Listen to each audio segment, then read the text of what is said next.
दोस्तों न्यूटन ने हमें यूनिवर्स में काम कर रहे फोर्सेस और फिजिक्स के रूल्स को सोचने का एक नया पर्सपेक्टिव तो दिया, लेकिन न्यूटन के नियमों में कई सारी कमियां थी, जिनमें से एक के बारे में हम अपने लास्ट वीडियो में बात कर चुके हैं कि कैसे जिस ग्रेविटी को हम फोर्स का नाम दिया करते हैं वो असल में कोई फोर्स ही नहीं है बल्कि 4 डायमेंशनल स्पेस टाइम में अर्थ का एक्सेलरेशन है। लेकिन दोस्तों इसके अलावा न्यूटन की इन लॉज की दूसरी सबसे बड़ी कमी ये है कि ये केवल 2 ऑब्जेक्ट्स पर ही काम करते हैं।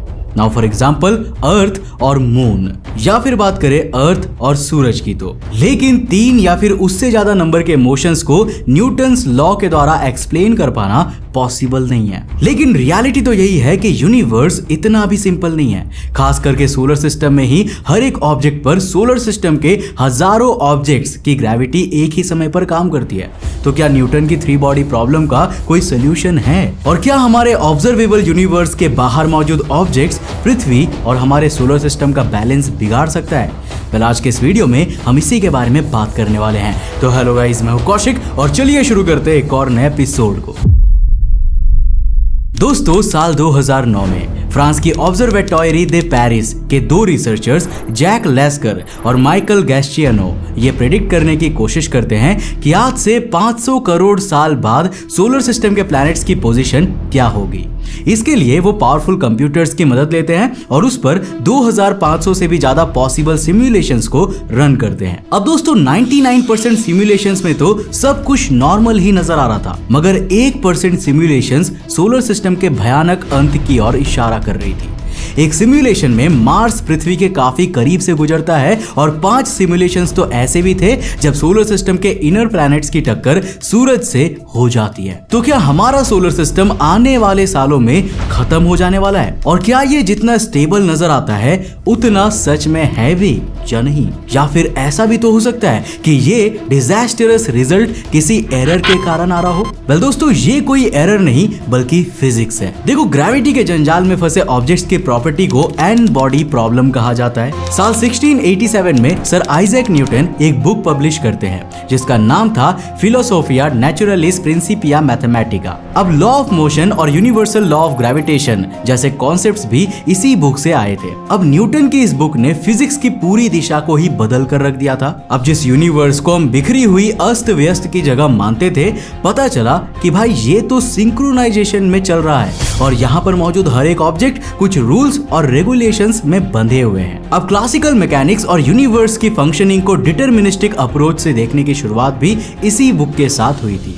वैज्ञानिकों के पास अब प्लैनेटरी फिजिक्स को स्टडी करने का एक ब्रह्मास्त्र आ चुका था, क्योंकि अब अगर उन्हें सोलर सिस्टम के प्लैनेट्स की करंट पोजीशन और वेलोसिटी दे दी जाती ना, तो वो पास्ट और फ्यूचर में उसकी पोजीशन को प्रिडिक्ट कर सकते थे। पर दोस्तों न्यूटन का लॉ ऑफ ग्रेविटेशन अपने साथ एक लिमिटेशन भी लेकर आता है। इनफैक्ट कहना कुछ यूं चाहिए कि ये सिर्फ एक ही सिनेरियो में एप्लीकेबल है, और वो तब जब 2 ऑब्जेक्ट्स एक दूसरे के ग्रेविटेशनल इन्फ्लुएंस में ऑर्बिट कर रहा हो। अब एग्जाम्पल के लिए अगर हम सूरज और अर्थ को लेकर चल रहे हैं तो न्यूटन के लॉज ऑफ मोशन और लॉ ऑफ ग्रेविटेशन से हम आसानी से समय के साथ साथ इनकी बदलती पोजीशंस को कैलकुलेट कर लेंगे। लेकिन अगर इस सिनेरियो में आप मून को भी डाल देते हो तो ये तीसरा ऑब्जेक्ट पूरी सिचुएशन को कॉम्प्लेक्स बना देने वाला है। दोस्तों 3 सेलेस्टियल बॉडीज वाले इस सिस्टम में ऑब्जेक्ट्स की पोजीशन और मूवमेंट को डिटरमाइन करने का कोई सिंपल सॉल्यूशन है ही नहीं, और यही है 3 बॉडी प्रॉब्लम, जिसका जवाब वैज्ञानिक पिछले 300 सालों से खोज रहे हैं। अब दोस्तों 3 body problem n body problem का ही एक पार्ट है। एक तरफ जहां 3 बॉडी प्रॉब्लम में हम एक बार में 3 ऑब्जेक्ट्स को कंसीडर करके चलते हैं ना, तो एन बॉडी प्रॉब्लम में एक दूसरे की ग्रेविटी के इन्फ्लुएंस में फंसे बहुत सारे ऑब्जेक्ट से एक साथ डील किया जाता है। जैसे सोलर सिस्टम में पृथ्वी सिर्फ सूरज की ग्रेविटी के इन्फ्लुएंस में ही नहीं है, बल्कि मार्स, वीनस, जुपिटर, सैटर्न और यहाँ तक कि कुइपर बेल्ट के छोटे से छोटे ऑब्जेक्ट्स भी पृथ्वी के साथ थोड़ा बहुत ग्रेविटेशनल रिलेशनशिप जरूर बनाए हुए हैं।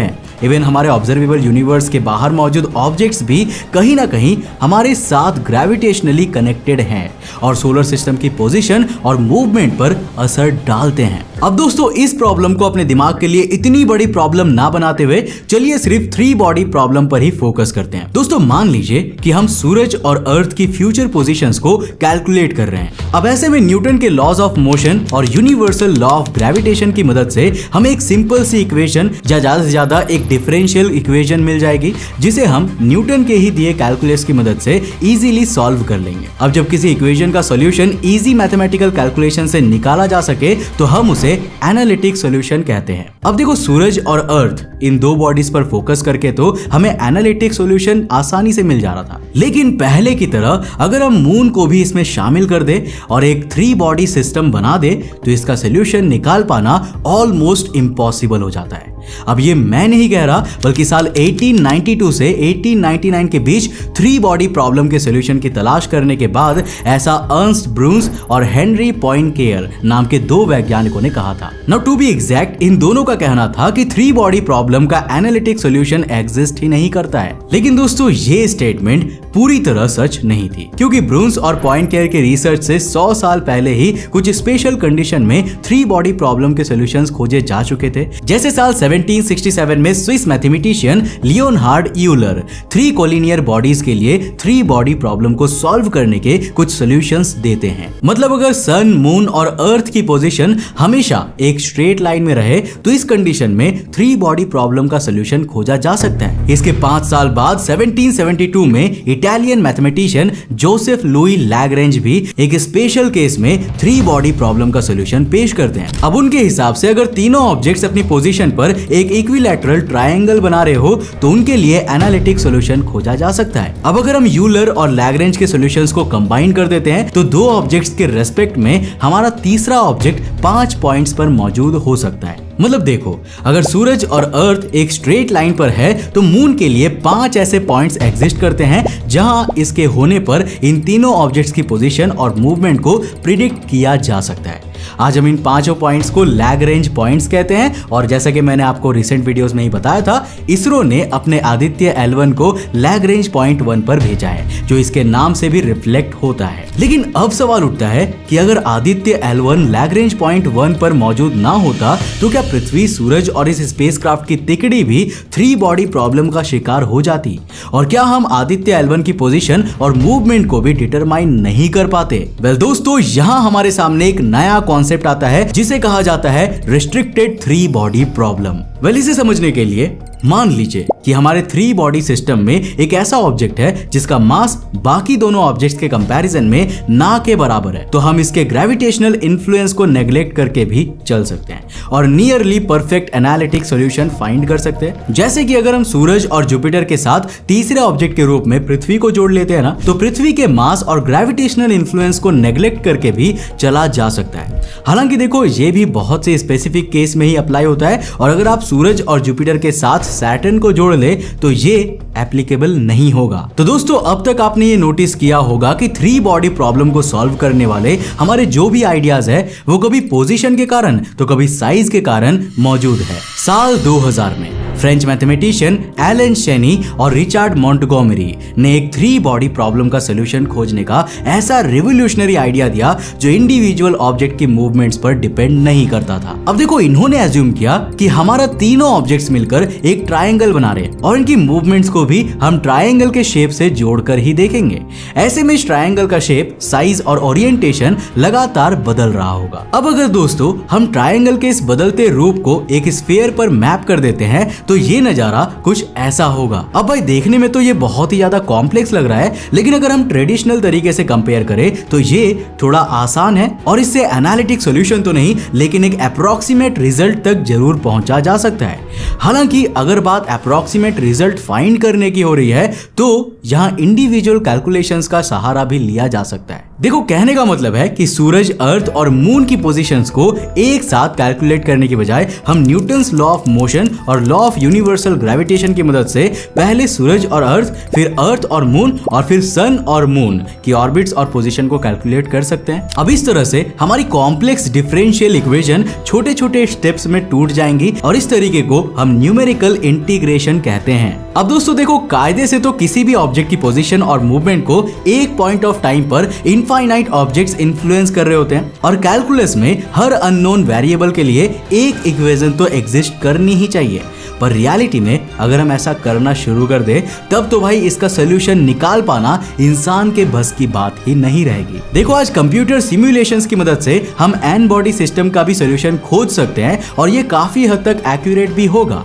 बस प्रॉब्लम यहाँ पर यह है ना कि इफ और बट की लड़ाई में इतने ज्यादा घुस जाते हैं कि हमारी सिमुलेशंस वो रिजल्ट भी शो करने लगती है जो शायद रियल वर्ल्ड में पॉसिबल ही नहीं है। अब एग्जाम्पल के लिए अगर हम जैक लेस्कर और माइकल गैस्टिनियो की वो रिसर्च ले जिसके बारे में हमने वीडियो की शुरुआत में बात की थी, तो उन्होंने मर्क्यूरी की पोजीशन को कुछ मिलीमीटर ही सही लेकिन हर सिमुलेशन के बाद थोड़ा बहुत ऑल्टर जरूर किया था और आखिर में 1% सिमुलेशन जिनमें सोलर सिस्टम का डिस्ट्रक्शन हो रहा था उनकी वजह भी मर्क्यूरी ही था। तो क्या फिर इसका मतलब यह है कि हमें 3 बॉडी प्रॉब्लम का सोल्यूशन खोजने की जरूरत ही नहीं है? वेल इसका जवाब हाँ भी है और ना भी। देखो एक तरफ तो हम ये कह सकते हैं कि भाई अगर अप्रोक्सीमेट कैलकुलेशन से नियर परफेक्ट रिजल्ट तक पहुंचा जा सकता है तो परफेक्शन हासिल करने के लिए सिचुएशन को और भी कॉम्प्लेक्स बनाने की कोई जरूरत नजर ही नहीं आती है। हम इंसान हर पल हर पहर एस्ट्रॉइड इंपैक्ट के खतरे से घिरे हुए हैं। पृथ्वी के करीब से गुजरते हुए एस्ट्रॉइड्स के हमसे टकराने के चांसेस 3 लाख में सिर्फ एक होती है, यानी कि 0.0001% से भी कम। तो क्या हर गुजरते एस्ट्रॉइड के साथ हमें दुनिया के अंत का ख्याल करना चाहिए? वेल आई गेस नहीं। लेकिन दूसरी तरफ बात यह भी सच है कि न्यूटन के जमाने में प्लैनेटरी मोशन की बातें सिर्फ समुद्र के बीच जहाज का रास्ता खोजने के लिए ही की जाती थी, पर आज हम इंसान स्पेस में सैटेलाइट्स भेजते हैं और स्पेस ट्रैवल का सपना भी देखते हैं। ऐसे में प्लैनेटरी मोशन की परफेक्ट समझ हमारे लिए जरूरी है। अब देखो अगर मैं यहाँ पर अपना ओपिनियन शेयर करूं तो भाई हमारे क्यूरियोसिटी का कोई भी अंत नहीं होता और हमें 3 बॉडी प्रॉब्लम का सोल्यूशन खोजना बेशक जारी रखना चाहिए, क्योंकि शायद यही वो कड़ी है जो इंसानों के लिए यूनिवर्स के रहस्यों से पर्दा उठाएगी। बाकी आप इसके बारे में क्या सोचते हैं और क्या आपने भी कभी न्यूटन के 3 बॉडी प्रॉब्लम को पढ़ा है? अगर हाँ तो नीचे कमेंट सेक्शन में अपनी राय जरूर लिखना। और दोस्तों जाने से पहले मेरे एक सवाल का जवाब देते हुए जाना, मुझे ये बताओ कि आखिर न्यूटन के ग्रेविटी और आइंस्टाइन के ग्रेविटी के बीच कौन सा सबसे बड़ा फर्क है? मतलब न्यूटन ग्रेविटी को क्या कहता है और आइंस्टाइन ग्रेविटी को क्या कहता है? अगर आपने हमारा ये वाला वीडियो देखा है तो आपको इसका जवाब जरूर पता होगा। अगर नहीं देखा है तो जल्दी जाकर देखो और अगर पता है तो नीचे कमेंट सेक्शन में लिखो। अगर आपको वीडियो पसंद आया, उससे कुछ नया सीखने को मिला तो इस वीडियो को लाइक करके जाना। अगर आप नए उस चैनल पे तो इस चैनल को सब्सक्राइब करने के साथ साथ नोटिफिकेशन बेल को ऑन कर देना, क्योंकि ये आपके लिए बिल्कुल फ्री है, लेकिन ऐसा करने पर हमें काफी मोटिवेशन मिलता है आपके लिए इंटरेस्टिंग वीडियोस बनाने में। मैं मिलता हूं आपको नेक्स्ट एपिसोड के साथ, तब तक के लिए बाय, जय हिंद।